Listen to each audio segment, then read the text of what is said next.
Ganti air gak sih? Ayo, ayo, hidup yuk, hidup.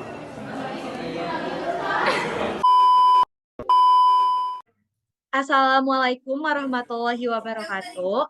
Kami dari kelompok 7 akan mempresentasikan hasil praktikum kami mengenai menguji ketahanan ikan dalam air yang sudah tercampur bahan kimia.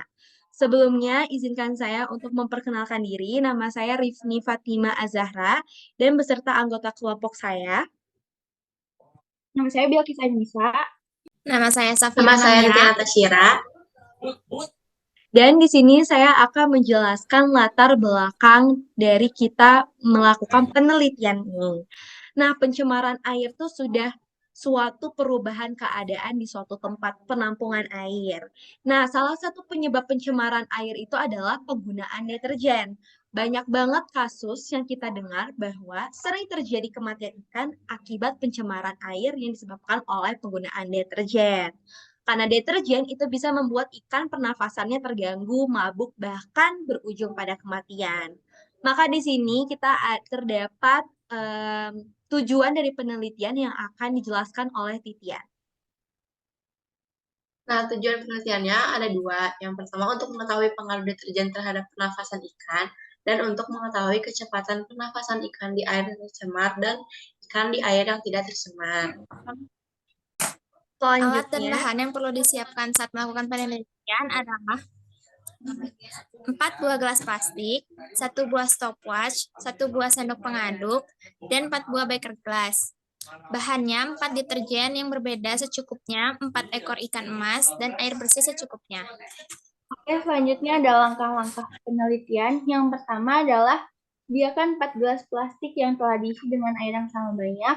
Lalu yang kedua yaitu masukkan deterjen yang sudah dilarutkan ke 3 gelas plastik masing-masing 50 ml. Lalu masukkan ikan ke dalam 4 gelas plastik tersebut.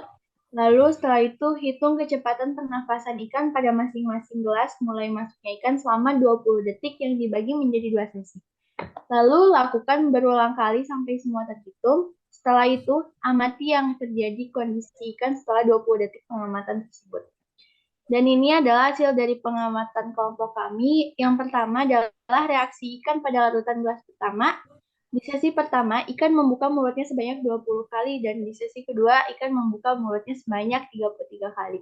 Selanjutnya, di larutan gelas air deterjen kedua, ikan pada sesi pertama membuka mulutnya sebanyak 23 kali dan sesi kedua sebanyak 40 kali. Dan pada gelas ketiga, yaitu yang masih diisi deterjen, pada sesi pertama ikan membuka mulutnya sebanyak 17 kali dan pada sesi kedua sebanyak 27 kali. Dan pada gelas terakhir yang isinya hanya air bersih, pada sesi pertama ikan membuka mulutnya hanya 10 kali dan pada sesi kedua hanya 7 kali. nah berdasarkan yang sudah dijelaskan Bilkis mengenai data yang sudah kami lakukan penelitian, bahwa ikan hias yang berada di air murni itu mereka bergerak aktif dan juga tidak mengalami gangguan apapun terhadap insangnya karena lingkungannya normal. Nah, ikan yang berada di air bersih ini terdapat di gelas keempat. Sedangkan di 3 ikan lainnya berada di gelas pertama, kedua, dan ketiga, karena mereka tercemari oleh deterjen, mereka mengalami gangguan pada organnya, terutama insang. Insangnya sampai membekak, berdarah, dan juga mengeluarkan lendir. Ikan-ikan itu pun akhirnya mengambang dan juga mati. Penyebab ikan itu membengkak, berdarah, lalu mengeluarkan lendir adalah difusi. Jadi mereka tuh bergeraknya membuka mulutnya lebih cepat itu dikarenakan memang mereka tuh kekurangan oksigen, seperti itu. Selanjutnya ada kesimpulan dari hasil penelitian kelompok kami yang akan dibacakan oleh Titian atau Cira. Nah, kesimpulannya, setelah air dicemari oleh deterjen, ikan mati dalam berbagai variasi antara lain dengan mata merah, perut buncit, mengeluarkan feses dan overflow berdarah, dan lain-lainnya. Yang menyebabkan semua itu adalah difusi. Difusi adalah perpindahan zat dari konsentrasi tinggi ke konsentrasi rendah. Setelah melakukan penelitian, kelompok kami memberikan saran bahwa gunakanlah deterjen sebijak mungkin, jangan buang air cucian ke perairan yang banyak organisme yang hidup di dalamnya.